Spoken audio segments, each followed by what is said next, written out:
¿Qué tal? Saludos, bienvenidos, muy buenas tardes. Hoy tenemos entre nosotros a una de las 100 personas más influyentes del mundo según la revista Time.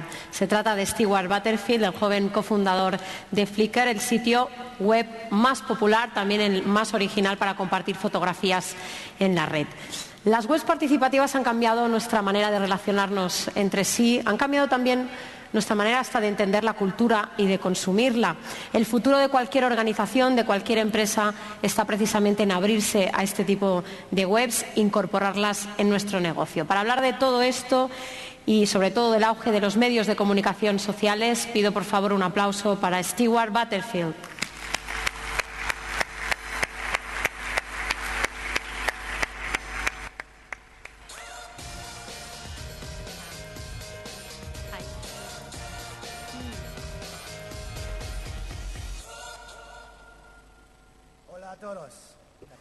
My Spanish. First, I'd like to thank the organizers of FICOD. Es todo el español que puedo hablar. En primer lugar, me gustaría agradecer a los organizadores por invitarme a este bellísimo país con gente tan maravillosa.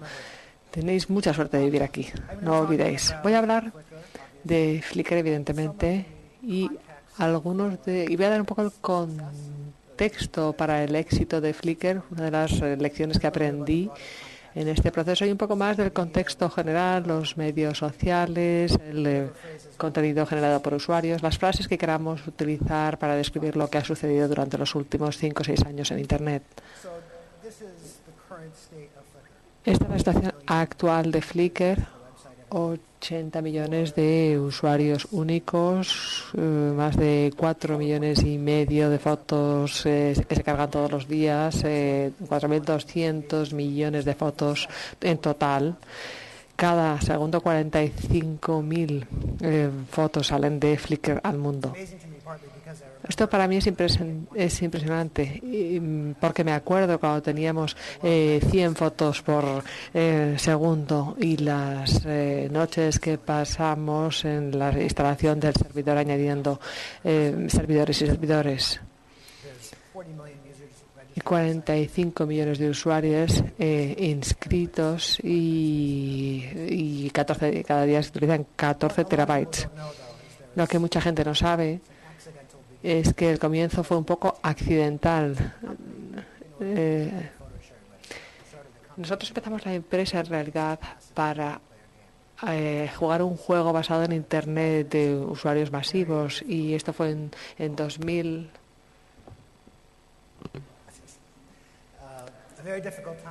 En el año 2002 era muy difícil conseguir dinero en aquella época, después de que estallara la burbuja de las .com y del escándalo de Enron y los ataques del 9 de septiembre. El 11 de septiembre, o sea que nosotros tuvimos esta idea y era imposible conseguir inversores, o sea que empezamos a buscar ideas que pudiéramos poner en práctica más rápidamente, más que este juego, que era un proyecto muy complicado, y ahí es donde se nos ocurrió Flickr, que podíamos hacerlo con la tecnología que existía, que se podía hacer más rápidamente y para lo que no necesitábamos tanto dinero. Esto fue en octubre de 2003, tuvimos la idea inicial. Nos costó unas 8 semanas de discusión con la empresa si teníamos que empezar a trabajar en esto o no. Y en diciembre nos lanzamos. En febrero de 2004 lo lanzamos y la mayor parte no lo sabe, pero cuando lanzamos Flickr era muy distinto de cómo es ahora, porque teníamos esa tecnología de jugadores múltiples y la tecnología tenía que ver con mensajes instantáneos y chateados, y estaba muy bien que podías pasar una foto a una conversación instantánea y aparecía en la pantalla inmediatamente, pero al final era un poco tonto, era un producto tonto, porque las oportunidades de que alguien con quien estás hablando esté en línea en ese tiempo que tú es baja. Y uno de los primeros cambios que hicimos fue añadir streams de fotos, que es como un blog o un stream de Twitter donde las fotos más recientes están arriba y vas añadiendo sucesivamente. En mayo tuvimos el sistema de tagging, las cosas empezaron a aumentar. Los pools de grupo en julio, Y esa es más o menos la forma de Flickr hoy en día. Después de eso, cada vez más gente utilizaba el sitio, 100.000 fotos en julio de ese año y 1 millón de fotos en octubre. Más o menos un año después del lanzamiento, fuimos adquiridos por Yahoo y nos mudamos a California desde Vancouver, en Canadá, donde estábamos basados. 1 millón de usuarios en julio de ese año. Y voy a hablar un poco de la idea detrás de esta diapositiva, el hecho de poder tener un poco de retroalimentación sobre el nivel de interés que tenía por ejemplo, la gente podía añadir una fotografía si le había interesado, se podía puntuar y se podían hacer cosas más sofisticadas también. Si, por ejemplo, hay, comentarios que haga tu mamá sobre la foto cuenta menos que los que hace un usuario al que no conoces. Y así llegamos a febrero 16, 100 millones de fotos. En 2006 lanzamos Gemma y después añadimos el geotagging. También en 2006, 250.000 millones de fotos, y así seguimos hasta hoy, donde tenemos la cifra más reciente son 4.000 millones de fotos. Y todo esto sucede en un contexto de grandes cambios que en parte se pueden atribuir a una decisión que puede tener mucho que ver también el éxito con el hecho de estar en el sitio adecuado en el momento adecuado. A la izquierda podemos ver la cámara de Kodak Brownie, que fue la primera cámara de consumo masivo. La fotografía, la evolución desde 1920 hasta el año 2001, pues ha tenido que ver con el aumento de la memoria. La gente antes hacía fotografías en los momentos cruciales como el nacimiento de un niño, etcétera, y se trataba de poder recordar en el futuro, pero la gente sigue haciendo esto, pero se utiliza cada vez más la fotografía para conectar con otras personas y comunicar en general. La gente hace cosas como llegar al aeropuerto y coger una fotografía mientras esperan a que llegue la maleta para que los otros sepan que han llegado tranquilamente, o de cualquier cosa interesante que veas camino del trabajo. Esto es un par de ejemplo. Y yo tengo esta foto, por ejemplo, sobre si en relación con el tomar decisiones sobre los zapatos que me compro. Si preguntas a la oficina para qué es Flickr, pues una broma es que son fotos de puestas de sol, de bebés, de flores, porque esas son las grandes categorías de fotografías que a la gente le gusta mostrar, pero nosotros necesitábamos una declaración de nuestra visión de la empresa, porque cuando nos compró Yahoo nunca había trabajado para una empresa grande y teníamos que producir una visión, una declaración de nuestra visión, la visión de Flickr. En ese momento parecía algo inútil, pero resultó ser muy valioso. Nuestra conclusión fue que Flickr tendría que ser los ojos del mundo, el primer lugar en el que la gente pudiera ver aquello que ellos mismos ven. Y juzgando por el número de fotos disponibles, el éxito ha sido total.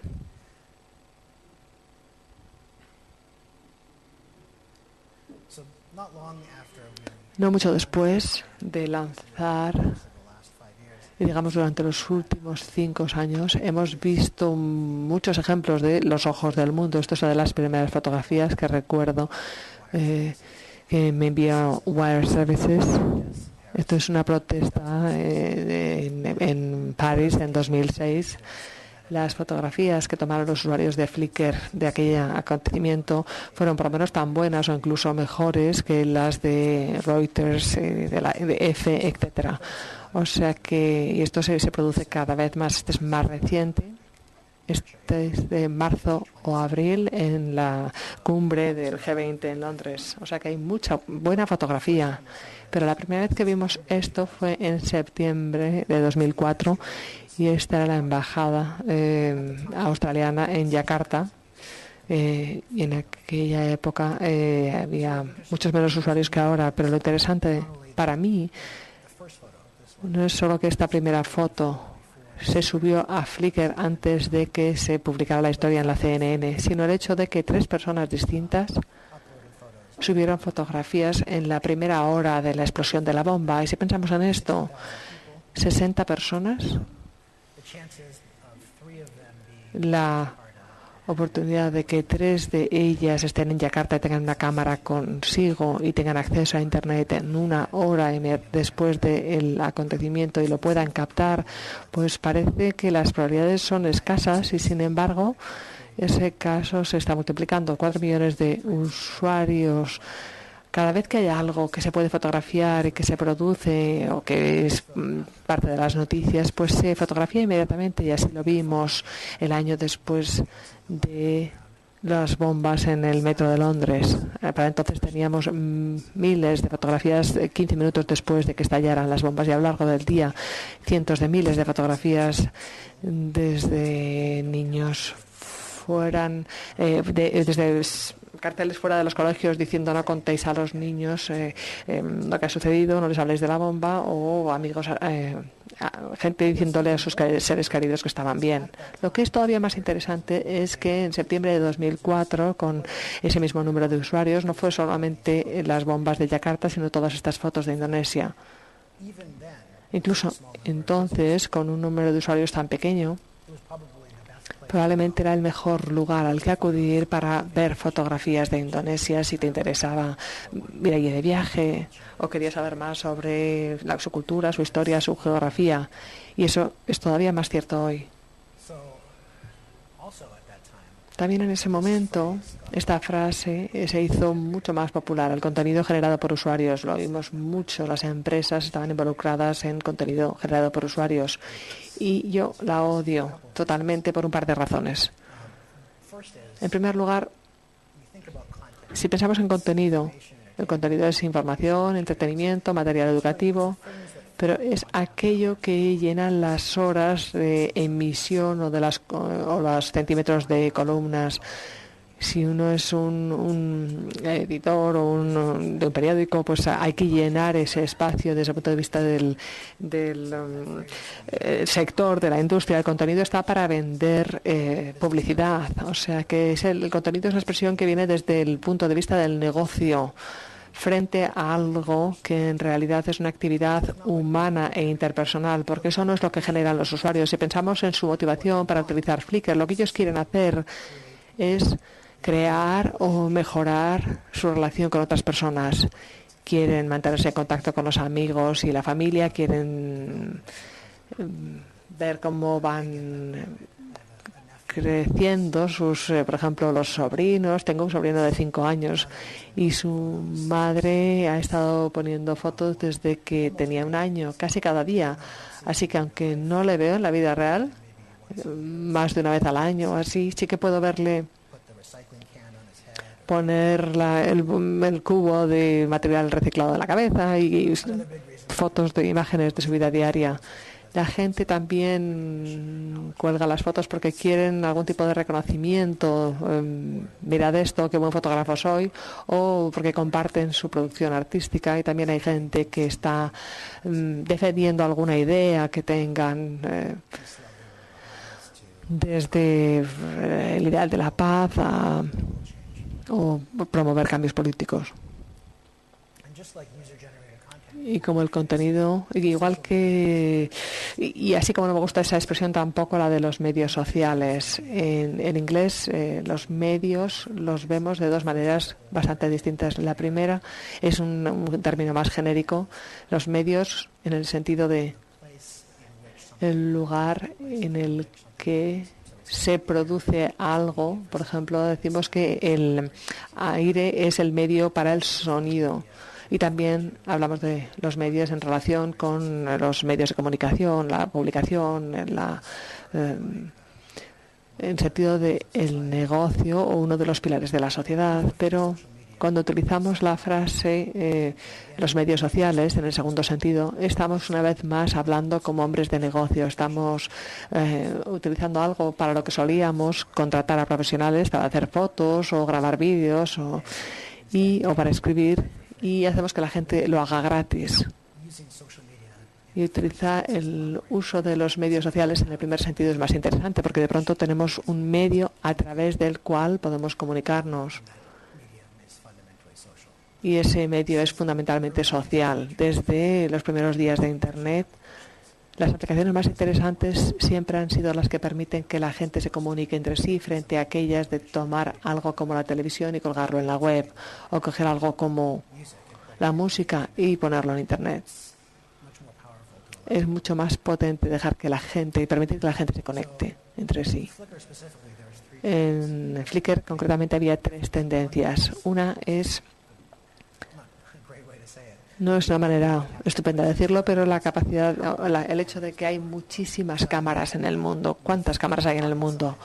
Con estas cámaras digitales eran lo bastante pequeñas para caber en el bolsillo de tu abrigo o en tu bolso, y lo que es todavía más importante, de pronto la mayor parte del mundo tenía una cámara con ellos la mayor parte del tiempo, porque está en sus teléfonos. En segundo lugar, el crecimiento de la red. No es tan fácil recordarlo a veces, pero hace 10 años la mayor parte de la gente no tenía una conexión a Internet en casa. Incluso en los países más avanzados lo tenían en el trabajo y una pequeña minoría en casa, pero ahora la mayor parte de las personas en los países avanzados tienen conexión en casa, y de hecho la tienen muchos de ellos en su bolsillo. Y lo más importante, la tendencia más interesante, es el cambio en las percepciones y las actitudes. Si consideramos un chiste de un periódico que representaba a un hombre que usara Internet, sería un hombre con exceso de peso, con un ordenador. Alguien que estaba metido en Internet era alguien estrafalario, raro, sospechoso casi. Nadie. El uso del chateo, los mensajes instantáneos se consideraban de alguna manera extraños. Y eso representa un cambio fundamental en la sociedad. Seguro que todo el mundo en esta sala conoce a alguien que ha utilizado un servicio de citas por Internet y envío de mensajes por sistemas instantáneos entre abuelos y sus nietos. Ya no parece extraño. Si combinamos estas dos tendencias, tenemos las herramientas y los medios de la comunicación. Y una segunda tendencia ha sido la ampliación del deseo de intercomunicarse. Aquí vemos el presidente Obama cuando era todavía candidato en 2008 en Berlín. Fue un acontecimiento muy importante en Estados Unidos. De hecho, esta foto de Associated Press salió en la portada del New York Times, donde la encontré yo por primera vez. Es una foto magnífica, pero lo interesante es que al acercarnos con el zoom, vemos que casi todo el mundo en la foto tiene una cámara en las manos, algún dispositivo. Y hay una persona con la portátil intentando sacar la foto con la webcam. Y en todas las partes de la imagen hay cámaras. 44 cámaras y 49 personas. Es hacer trampa, por supuesto, pero no todos están haciendo fotos que luego reparten entre los amigos, pero sí es un ejemplo de ese cambio fundamental en la experiencia de los acontecimientos a nivel colectivos. Hoy en día en un concierto vemos el brillo azul de las pantallas LCD de las máquinas que están haciendo fotos. Y cuando yo vi la gran foto en el New York Times, seguí buscando más fotos de Obama en Berlín.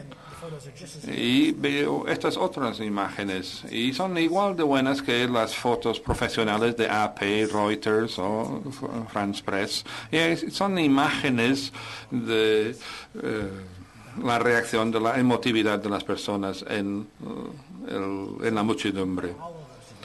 Si juntamos todas esas tendencias, vemos que hay un deseo de participar, los medios para participar, las oportunidades para que los empresarios y las nuevas empresas generadas en estas categorías permiten capacitar a las personas para actuar sobre esos deseos y realizarlas.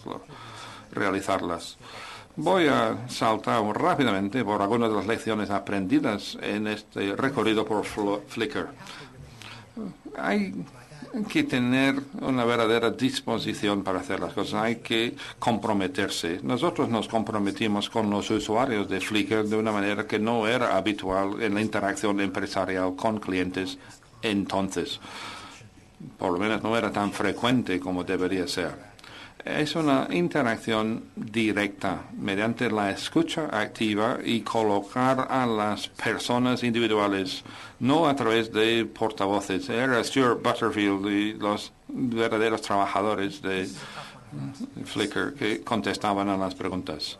Y esto era muy difícil para nosotros. Evidentemente había ingenieros entusiastas de Internet y era muy fácil quedarnos impresionados. A nosotros nos gustaban mucho las cosas que estábamos haciendo, especialmente las cosas tecnológicas. Pero no llamaba la atención tanto a las personas. Así cambió a un sistema de búsqueda, a Flickr, etcétera. Y esto no atrae nada a las personas. Y si pensamos en las tecnologías, las muchísimas capas que utilizamos nosotros, pero cuando se teclea un dato en un recuadro de búsqueda y pulsan en el botón de buscar, no se percatan de todas esas tecnologías que están allí ocultas a la vista. Y la tercera lección, y quizás la más importante y la más interesante, es que hay que equivocarse. Y hay que equivocarse rápidamente al principio.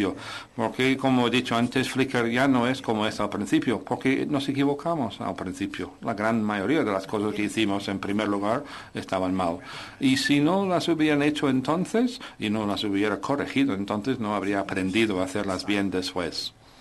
Pero hay un apunte interesante a esto. Tradicionalmente, las empresas grandes tienen grandes problemas para innovar como consecuencia de esta fórmula en la pantalla. No quieren reconocer el coste de su fallo y la probabilidad de la repetición del fallo o de la ocurrencia inicial del fallo. Normalmente las empresas se centran en una de esas dos variables, la probabilidad del fallo. Y para reducir la probabilidad asumen menos riesgos. Es una respuesta evidente. Pero lo interesante a la hora de utilizar Internet como medio, el coste de los fracasos en las empresas que utilizan Internet es muy superior, muchísimo más alto que en una industria manufacturera. Porque si estamos en el negocio de fabricar algo, habrán invertido millones o decenas de millones de dólares en ingeniería, en diseños, en prototipos, en la construcción de la fábrica y en la adquisición de objetos concretos. Pero en el caso de las empresas basadas en Internet, pueden probar cosas innovadoras a un coste relativamente bajo, incluso mínimo, el empleo de las personas que trabajan. Y en un startup, una empresa de nueva creación, los colaboradores pueden trabajar gratis. Con lo cual, el coste es muy cerca de cero y multiplica el cero por lo que sea y también tendrás un resultado cero. Y aquí vemos un ejemplo muy interesante. Hemos introducido una prestación en Flickr para crear grupos. La forma antigua de hacer las cosas, algunas cosas no son aplicables aquí, pero se podría haber pensado en los grupos por anticipado y luego dictar la estructura de los grupos para dar el soporte adecuado a las aplicaciones. Es decir, la gente crea grupos porque les interesa la fotografía de retratos o las fotografías en blanco y negro, etcétera, etcétera. Eso era lo que nosotros imaginábamos que iban a ser los grupos que se fueran a crear, pero realmente crearon grupos con cosas realmente sorprendentes. Y el coste de proponer esta utilidad de crear grupos era un coste cero. Si la gente no se interesaba en el grupo propuesto, no se apuntaban. Pero de todos los grupos que no tuvieron éxito, hubo otros pocos que tuvieron un éxito enorme. Y ese es un ejemplo de lo imprevisible que son estos grupos. Este grupo se llama Círculo Cuadrado. Y creo que era unas 3 semanas después de lanzar la prestación que se creó este grupo y permitió la posibilidad de analizar una serie de fotos como diapositivas, y a alguien le parecía una buena idea ver fotos cuadradas en cuanto a su relación de aspecto, pero que tuvieran un contenido circular. Y efectivamente, en modo diapositiva, sí tiene un impacto bastante llamativo. Esto tiene un grupo muy grande, 10.000 usuarios y 100.000 fotos, y tan popular este grupo que uno de los miembros del grupo, uno de los fundadores, creó su propio software para garantizar que se cumplía mediante análisis automático la foto para que fuese realmente cuadrado y con contenido circular, porque la cantidad de fotos presentadas para el grupo era demasiado elevada para poder moderar el grupo de forma manual.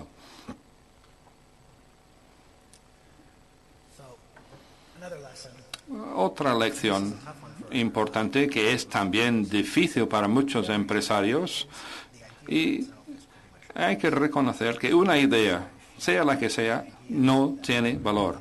Lo único valioso de una idea es cuando se pone en marcha. Hay que implantar la idea, hay que desarrollarla y ver cómo reacciona la gente en el mundo real. Y la última lección es que el producto debe venderse solo, es su propio marketing. Y no me alejo mucho de lo que dicen otras personas en Internet, pero en el caso de Flickr, la fuente principal de marketing era las personas que colocaban las fotos. Cuando pinchaban en los blogs una foto, les llevaba directamente a Flickr. Se podía enviar una foto por correo electrónico a Flickr, se colocaba en la página y luego se puede colocar automáticamente en el blog. También tenemos más de 60.000 desarrolladores registrados para desarrollar software para interactuar con Flickr. Estas son solo unas estrategias. Una cosa es hacer una tarea masivamente multijugador, es decir, medios de muchísimos usuarios. Es decir, los usuarios son los arquitectos de la dirección futura del producto. En segundo lugar, hay que crear un ecosistema natural a través de la distribución de APIs, pero si es posible que otras personas aporten valor a su producto, entonces deberán facilitarlo. Eso lo hemos visto muchas veces también en la tienda de aplicaciones para iPhone o las aplicaciones de Facebook o de Twitter y todos los clientes que hay para funcionar con Twitter. Y la última lección es una manera diferente de pensar en los objetos que están en los medios. Son los objetos los que llaman la atención. Después de conocer a un diseñador, me dijo que Flickr es un sitio estupendo si uno es una foto. Si uno es una fotografía, estarían muy contentas de estar en Flickr en vez de estar escondidas, olvidadas en un disco duro individual. Es una manera diferente de pensar a la hora de diseñar algo para que ese medio sea consumido por otras personas. Pero ahora me voy a desviar un poco a Web 2.0 y otras maneras de pensar. Estas son muchas frases que utilizan esta Web 2.0, medios sociales y otras muchas expresiones de forma intercambiable. Hace tiempo, para escuchar música, había que bajar al salón de la casa y juntar a toda la familia para tocar la música en grupo. Todavía ocurre de vez en cuando hoy en día, pero no con la misma elegancia de antaño. Parte de la explicación de eso ha sido el desarrollo a lo largo del siglo XX de muchas tecnologías de transmisión de datos, fonógrafos, televisión, cine y el culto a la celebridad, que es lo que todavía tenemos hoy en día. También llevó al diseño específico de productos musicales para ciertos demográficos. No sé si este grupo se llama White Snake o Poison o algo así, pero es una banda muy famosa en la década de los 80. Y tienen una música concreta para un grupo demográfico concreto, pero es una música diseñada por ejecutivos de una empresa. Y esto es el 1.0 y esto es el 2.0. Era un punto último sobre el 2.0 y todos estos cambios. En los últimos 5 años, casi es un lustro desde que utilizamos esta frase, ocurrió algo muy interesante. El número de personas que utilizan la Internet para interacción social.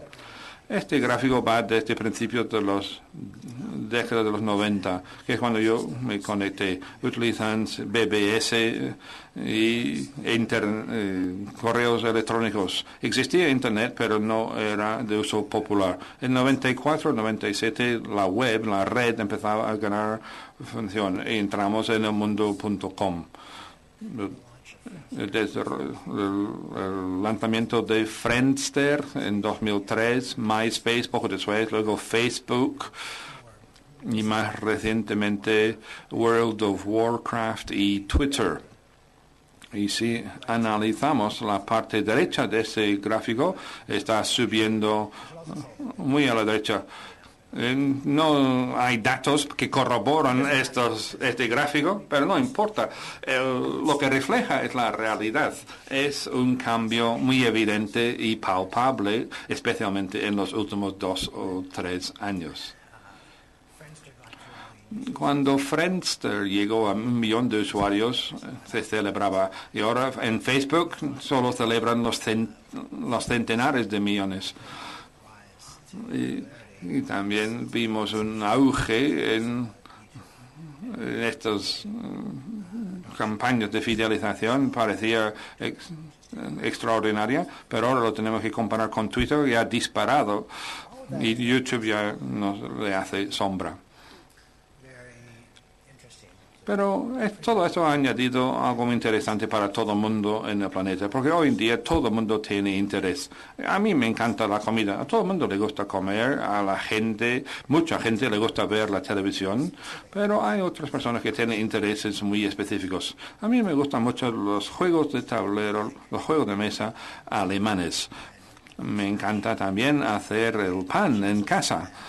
Las probabilidades de que haya otra persona que comparta los mismos intereses son bastante pequeñas, y las probabilidades de que yo tenga otra cosa en común con ellos y que tenga interés en conocerles y pasar la tarde con ellos también se reducen muchísimo.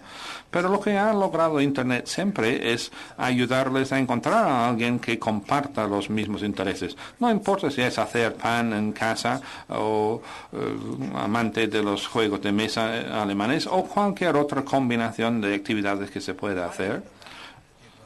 Antes de tener Internet era muy difícil encontrar esas personas entusiastas de las mismas cosas. Los costes de transacción eran muy elevados. Se podría dedicar mucho tiempo, ir a la cafetería, poner un cartelito. Los martes voy a pasar la tarde jugando juegos de mesa alemanes. Si les interesa, llámenme. Son mensajes, maneras de coste cero en Internet, y ahora la gente puede contactarse. Y esta es una evolución dramática en la vida de las personas. Hubo un momento en que ordenador era un empleo en el trabajo. Había personas que tomaban hojas enormes y hacían los cálculos que hacían. Pero ahora no hay una persona que realiza estos cálculos. Y los primeros ordenadores de aplicaciones para hacer contabilidad en grandes empresas realmente sustituyen a personas reales. Pero luego hubo un cambio, y yo lo recuerdo dramáticamente cuando visité a la oficina de mi padre a mediados de los 1990. Él es promotor inmobiliario y compartía oficinas con una empresa de arquitectos. Así que en la oficina había una recepcionista, los delineantes, los arquitectos, los contables, los empresarios, y todos ellos tenían un ordenador sobre la mesa. Hoy en día están todos por delante de un teclado con el ratón y la pantalla y trabajando ahí. Pero esto ya hace 10 años. A lo mejor hace 10 años el contable tenía ordenador, pero nadie más. Tenía la mesa despejada con el teléfono fijo y nada más. Y ese cambio se ha acelerado en los últimos 5 años. Podemos ver un cambio desde la informática orientada a las relaciones. Es decir, se hacía una aplicación para fines concretos. Quizás calcular la trayectoria de un misil, saber si íbamos a dar al objetivo y matar a la gente. Eso era muy importante. Y otras aplicaciones para tabular los resultados electorales, etcétera. Y luego hubo un cambio a otro modelo más familiar de la informática para documentos. Y tenemos un documento de Word y si pinchamos 2 veces en el icono, abre la aplicación, pero la utilización de nuestros ordenadores se dedicaba casi siempre a documentos. Pero ahora nuestros ordenadores, nuestro uso se dedica a acciones relacionadas con las relaciones. Estoy inventando los datos, pero yo creo que es cierto, es evidente que el número de unidades de proceso de datos que están actualmente en las calculadoras, en los teléfonos móviles, en todos los sitios, es evidente que ahora nos dedicamos mucho más a cultivar relaciones. Y esto es un salto muy importante. Hemos eliminado la necesidad de estar juntos a la vez. Hay evidentemente mucho valor en viajar aquí hasta Madrid y no aparecer en pantalla con una videoconferencia.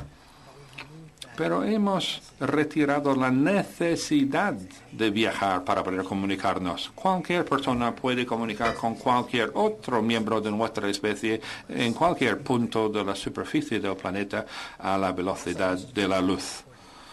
Y quizás más importante aún, el cambio ha hecho que todo lo que hemos aprendido como especie está disponible bajo demanda. Y eso ha hecho que todo sea muy trivial hoy en día.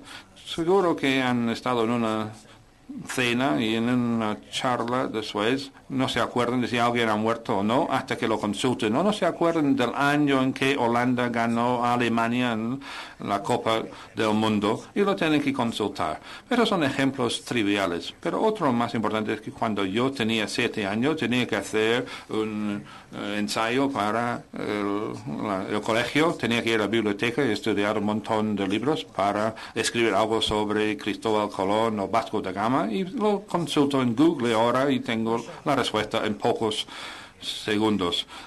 Pero como estamos en una época de audio, voy a poner ahora un vídeo. Es un vídeo muy divertido, pero algo importante y no lo puedo expresar mejor. Así que voy a dejar que lo explique el vídeo. Quizás sea un momento más sencillo y a lo mejor volvamos hacia ellos. Cuando yo leo, los cimientos del capitalismo se están rompiendo. A lo mejor lo necesitamos. Necesitamos tiempo cuando estamos otra vez con los burros en las calles. ¿Nos devolverían a la realidad? Sí, todo es asombroso hoy en día, pero nadie está feliz. En mi vida ha habido cambios asombrosos. Cuando yo era niño había un teléfono en el que tenía que quedarse quieto en el sitio y había que girar ese disco.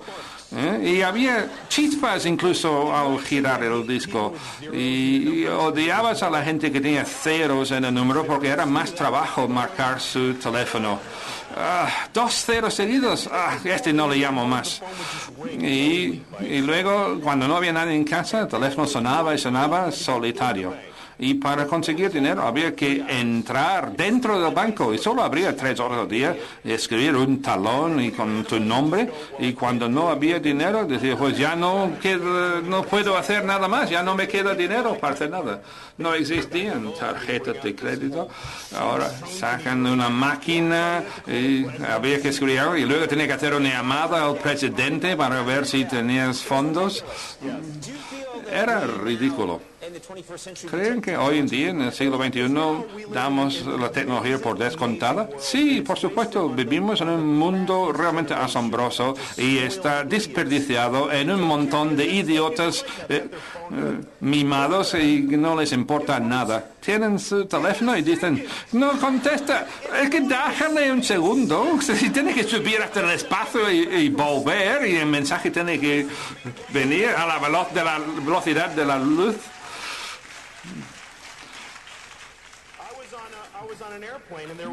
Viajaba en avión y había internet de alta velocidad, que es lo último que he visto. Pueden utilizar internet y yo estoy viendo anuncios de YouTube en el avión, pero se estropea y le piden disculpas. No funciona. Vaya. Vaya mierda. ¿Le debe algo a ese tío? Porque y era algo que acaba de inventarse.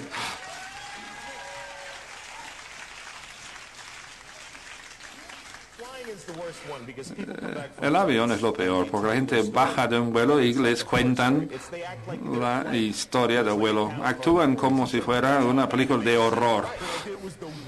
Era el peor día de mi vida. No pudimos embarcar durante 20 minutos y al sentarnos y nos obligaron a quedar sentados ahí en la pista de despegue durante 40 minutos. ¿Y qué pasó? Le levantaron al aire y pudieron volar como un ave, pudieron disfrutar del milagro del vuelo humano. Miren, estabas volando, tío. Es asombroso.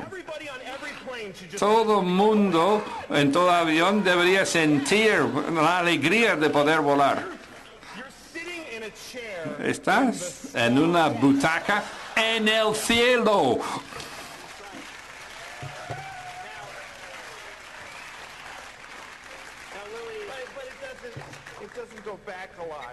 Pero no reclina demasiado. Y ahora dicen que hay demoras en vuelos, hay retrasos, pero antes tardaban 30 años en pasar de Nueva York a Tokio y la gente daba a luz o moría en el camino, y ahora tarda 5 horas y se quejan. Ahora podías ver una película. Bueno, hay otras maneras de decirlo, pero sí. Creo que no queda tiempo, así que vamos a terminar. Si alguien lo quiere buscar, todo es asombroso y nadie está feliz. Es una película, un clip, un vídeo de un programa americano. Quiero seguir hablando de ese concepto de que ya no dan valor a los cambios tecnológicos.